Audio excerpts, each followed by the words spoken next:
സ്കൂളിൽ മുൻ HM ആയിരുന്ന ഞങ്ങളുടെ ഒരു സാബിർ ടീച്ചർ എന്ന് പറയുന്ന ടീച്ചർ. അപ്പോൾ അവർ ഇന്നലെ സ്കൂളിൽ വന്നിട്ടുണ്ടായിരുന്നു. തിരിച്ചു വരുമ്പോൾ ഞങ്ങൾ ഒരുമിച്ചാണ് അവരുടെ വീട്ടിലേക്ക് ആക്കി കൊടുക്കാൻ വേണ്ടിയിട്ട് ഞങ്ങളെല്ലാം വരികയാണ്. അപ്പോൾ വരുന്ന സമയത്ത് വാഹനത്തിൽ നിന്നും അവർ പറഞ്ഞ ചില കാര്യങ്ങൾ, അവരുടെ ഉമ്മ ഒരു രോഗം കൊണ്ട് ഇപ്പോൾ ഫിസിയോതെറാപ്പി കാര്യങ്ങളൊക്കെ ചെയ്യണം, അല്ലാഹു അവർക്ക് ആഫിയത്ത് നൽകട്ടെ എന്ന് ഈ സമയത്ത് പ്രാർത്ഥിക്കുകയും ചെയ്യാൻ. അപ്പോൾ വരുന്ന സമയത്ത് കുട്ടികളെക്കുറിച്ച് അവർ റിട്ടയർ ആയിട്ട് 1.5 വർഷമായിട്ടുള്ളൂ. 1 വർഷം കഴിഞ്ഞപ്പോൾ 2ാമത്തെ അക്കാഡമിക് ഇയറാണത്. അപ്പോൾ കുട്ടികളുടെ ഓരോ കാര്യങ്ങളും അന്നും ഇടപെടും, ഇപ്പോഴും അന്വേഷിക്കും എന്തൊക്കെയാണ് മാഷേ കുട്ടികളുടെ വിശേഷങ്ങൾ എങ്ങനെയുണ്ട്, പിന്നെ ഏതെങ്കിലും പ്രയാസം അനുഭവിക്കുന്ന കുട്ടികളുണ്ടെങ്കിൽ അത്തരം കുട്ടികളെ കണ്ടെത്താനും അവർക്ക് വേണ്ട സഹായങ്ങൾ എത്തിച്ചു കൊടുക്കാൻ ടീച്ചർ എന്നും മുൻകൈ എടുക്കുന്നുണ്ട്. ഇപ്പോൾ റിട്ടയർ ആയതിൻ്റെ ശേഷവും അങ്ങനെയുള്ള കാര്യങ്ങളൊക്കെ അവർ ഇടപെടാറുണ്ട്. അപ്പോൾ ഇന്നലെ വരുന്ന സമയത്ത് ഞാൻ അതുപോലെ എൻ്റെ മോളുടെ 2-3 ഫ്രണ്ട്സ് ഞങ്ങൾ ഒരുമിച്ചാണ് പോകാറുള്ളത്.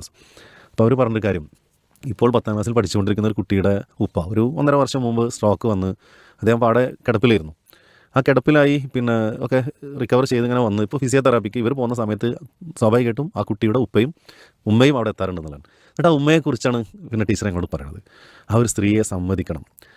അവരുടെ ഹസ്ബൻഡിന് ഇപ്പോൾ ഒരുപാട് മാറ്റം വന്നതിൻ്റെ പിന്നിൽ ഏറെ പ്രയത്നം അവരെടുത്തിട്ടുണ്ടെന്നുള്ളതാണ്. ഓരോ കാര്യത്തിലും അതീവ ശ്രദ്ധ പുലർത്തുകയാണ്. അപ്പോൾ അവിടെ കൊണ്ടുവന്ന ഒരുപാട് സമയം ദൈർഘ്യമേറിയ ഫിസിയോതെറാപ്പിയാണ് ചെയ്യാറുള്ളത് തോന്നുന്നു. അല്ല ടീച്ചർ പറഞ്ഞു വെച്ചാൽ അവർ ഇദ്ദേഹത്തിന് വേണ്ട ഭക്ഷണം അവിടുന്ന് വാരി കൊടുക്കും. കാരണം ആ സമയത്താണ്. അപ്പോൾ അതിനിടയിൽ ഭക്ഷണം വാരി കൊടുക്കും. എന്നിട്ട് ഫിസിയോതെറാപ്പി ചെയ്യുന്ന സമയത്ത് ഒരു മൂലയിൽ പോയി ഒരു പൊതിയിൽ കൊണ്ടുവന്നിടണം, അത് വേഗം കഴിച്ച് ബാക്കിയുള്ള എല്ലാ കാര്യങ്ങളും. അതുപോലെ അവിടെ ഏതെങ്കിലും ഇതുപോലെ പ്രയാസം അനുഭവിക്കുന്ന രോഗികളൊക്കെ വന്ന് അവർക്ക് വേണ്ട എന്തെങ്കിലുമൊക്കെ ഒരു ഹെൽപ്പ് ചെയ്യുന്നുള്ളത്. അപ്പോൾ എന്നെ സ്ട്രൈക്ക് ചെയ്തൊരു കാര്യം അല്ലേ, ഒരു സ്ത്രീ, ആ സ്ത്രീക്ക് ഇതൊക്കെ സാധിക്കും എന്നുള്ളത്. നമ്മൾ പലപ്പോഴും പുരുഷന്മാരെ സംബന്ധിച്ച് അടച്ചാക്ഷേപിക്കുകയല്ല, എന്നാലും ഒന്ന് ആലോചിക്കുകയാണെങ്കിൽ ഇത്രത്തോളം ക്ഷമ അല്ലെങ്കിൽ ഒരു പരിചരണ മനോഭാവം നമുക്കുണ്ടോ എന്ന കാര്യത്തിൽ സംശയമാണ്. ഇങ്ങനെ എത്രയോ സഹോദരിമാർ തങ്ങളുടെ കുടുംബത്തിനും ഭർത്താക്കന്മാർക്കും മാതാപിതാക്കൾക്കൊക്കെ വേണ്ടി കഠിനാധ്വാനം ചെയ്യുന്നുണ്ട്. അതിൻ്റെ വില ഒരിക്കലും നമുക്ക് മനസ്സിലാക്കാൻ സാധിക്കില്ല. സ്വാഭാവികമായിട്ടും അത്തരക്കാരായ ആളുകളെ കണ്ടെത്താനും അവർക്കൊക്കെ വേണ്ടി പ്രാർത്ഥിക്കാനും അതിലുപരി ഇനിയും ഇതുപോലുള്ള സേവനങ്ങളൊക്കെ തങ്ങളുടെ കുടുംബത്തിന് വേണ്ടി ചെയ്യാനും എല്ലാവർക്കും സാധിക്കട്ടെ എന്ന് കൂടി ഒരു അവസരത്തിൽ പ്രാർത്ഥിക്കുക. അതെ, പലപ്പോഴും എന്താ വെച്ചാൽ ഈ ഒരു സംഭവം പറയുമ്പോൾ ഇന്നത്തെ കാലത്ത് ജീവിക്കുന്ന ഈ ന്യൂജൻ, ഈ പുതിയ തലമുറയിൽ ജീവിക്കുന്ന, ഇന്നിപ്പോൾ ബീറ്റ ജനറേഷനിലൂടെ പോകുന്നത്, അതിന് മുമ്പുള്ള തലമുറകളിലും ജീവിക്കുന്ന ആളുകൾ ശരിക്ക് ഇങ്ങനെയുള്ള സ്ട്രോക്ക് വന്ന്, അത് ഒരുപാട് കാറ്റഗറി ഉണ്ട് സ്ട്രോക്കിൽ. അതിൽ തന്നെ ചിലതൊക്കെ ശരിയായി വന്ന് ഒരുപാട് തെറാപ്പി ചിലപ്പോൾ വർഷങ്ങൾ ചെയ്യേണ്ടി വരും.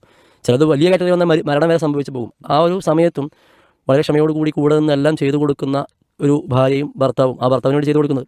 പക്ഷെ ഇന്നത്തെ കാലത്ത് നേരെ ഒരു മറുവശം ചിന്തിക്കുമ്പോൾ ചെറിയ നിസ്സാരമായ പ്രശ്നങ്ങൾക്ക്, അതായത് എനിക്കറിയാം ഭർത്താവിന് ബുള്ളറ്റ് ഇല്ലാത്തത് കൊണ്ട് മാത്രം എനിക്ക് വേണ്ട എന്ന് പറയുന്ന പുതിയ തലമുറയിലെ ഭാര്യമാരാണല്ലോ പുതിയ തലമുറയിലെ യുവതികൾ പറയുമ്പോൾ, ഇത്തരം അവസ്ഥയിൽ ഈ രോഗാവസ്ഥ വന്നിട്ടും വളരെ ക്ഷമയോടുകൂടി തൻ്റെ സ്വന്തം ഭർത്താവിന് ചെയ്തു കൊടുക്കുന്നത് അള്ളാഹുവിൻ്റെ പ്രതിഫലം കാണിച്ചുകൊണ്ടുകൂടിയാണല്ലോ. ആ ക്ഷമയോടുകൂടി അത് ചെയ്തു കൊടുക്കാനുള്ള ഒരു മനോഭാവം ഉണ്ടാവുക എന്നുള്ളത് ഇന്ന് ജീവിക്കുന്ന ഈ നിലക്കുള്ള പുതിയ തലമുറയിലുള്ള യുവതികൾക്ക് വലിയ ഗുണപാഠം അതിലുണ്ട് എന്നുള്ളതാണ്. അതുമാത്രമല്ല, ഇങ്ങനെയൊക്കെ ചെയ്യുമ്പോൾ അല്ലേ യഥാർത്ഥ ഒരു കുടുംബജീവിതത്തിൻ്റെ ഒരു സന്തോഷവും ആനന്ദവും ഒക്കെ അനുഭവിക്കുന്നത് കൊണ്ട് കൂടിയാണല്ലോ അങ്ങനെ കാര്യങ്ങളൊക്കെ ചെയ്യുന്നത്. അവരുടെ പ്രതിഫലം ആഗ്രഹിക്കുന്നതിലപ്പുറം അല്ലെ, ആ ഒരു പ്രതിഫലം അവർക്ക് ലഭിക്കുന്നുണ്ട്.